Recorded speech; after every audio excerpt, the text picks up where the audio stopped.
मोनाबिलि लावखार ओंखाम जाग्रा जा थावनि जायखौ जों पिकनिक स्पट होननानै बुङो बे नुनायाव खोब मोजां जादों।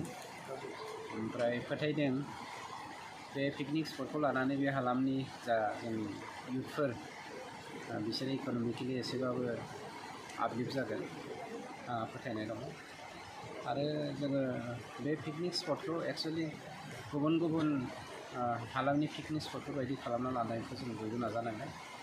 मेइनलि पिकनिक स्पट बानायनायनि थांखियानो जादों लकेल डेभेलपमेन्टखौबो खालामनांगोन। लामा सामाखौ बेखौ मोनफ्रोमबो पिकनिक स्पट खालामग्रा मानसिफ्रानो लामाखौ बानायना लाखायो। आरो आं फरेस्ट डिपार्टमेन्टनि सासे EM हिसाबै दिनै बे मोनाबिलि पिकनिक स्पटखौ सामलायनाय एबा दैदेननाय साफ्रोमबो जोंनि मेम्बारफोरखौ बा NGOनि मानसिफोरखौ फोरमायथिनाय जादों।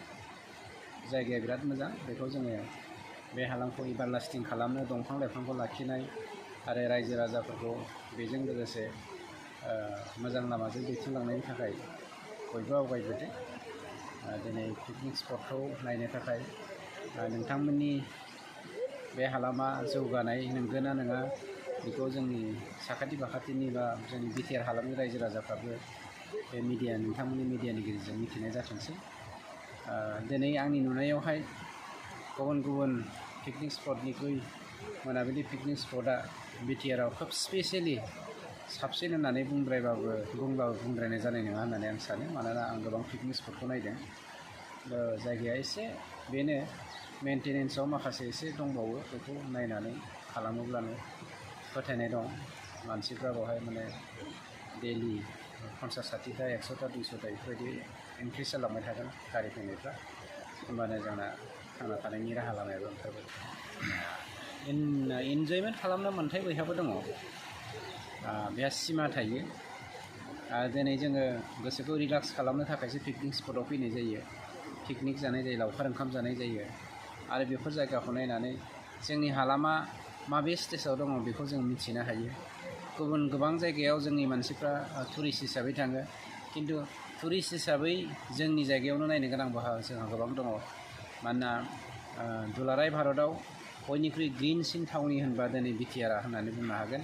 आरो रायमना नेसनेल पार्कआ गासै जोंनि भारतीय नेसनेल पार्कफोरनि गेजेराव बयनिख्रुइ साबसिन नेसनेल पार्क होननानै दा जोंनि रिसार्च खालामग्रा बिथांमोना बुंगासिनो दङ। आरो बे जोंनि मानास आरो रायमना रेन्जनिनो मोनसे पार्ट नालाय। रायमना नेसनेल पार्कआ गासै जोंनि भारतीय नेसनेल पार्कफोरनि गेजेराव बयनिख्रुइ साबसिन नेसनेल पार्क होननानै दा जोंनि रिसार्च खालामग्रा बिथांमोना बुंगासिनो दङ। आरो बे जोंनि मानास आरो रायमना रेन्जनिनो मोनसे पार्ट नालाय। बेखिनिखौ दिन्थिनो हानायनि थाखाय नोंथांमोनाबो राहा लामा लानांगोन बे हालामनि मानसिफ्रा। होमबानो गासैबो साक्सेसफुल जागोन। डिसिप्लिन होनोब्ला हाम्बलनेसआ फार्स्ट। मानसिखौ माबे बेबहारजों वेलकाम बानायनांगौ, सोद्रोम जेब्लायबो जों दिन्थिनो हानांगौ। सोद्रोमथियानो बयनिबो गिबिसिन साबि। बेनो जोंनि सनानि साबि होननानै बुंनांगोन। ओंखायनो सोद्रोम आखुखौ लानानै साफ्रोमखौबो जुदि जोंनि बे हालामनि मानसिफ्रा जे मोनसे डेभेलप कालसारजों दाजानाय मोनसे हारिफोर बेखौ दिन्थिनो हायोब्लानो अट'मेटिकेलि बियो मोजां जालांगोन।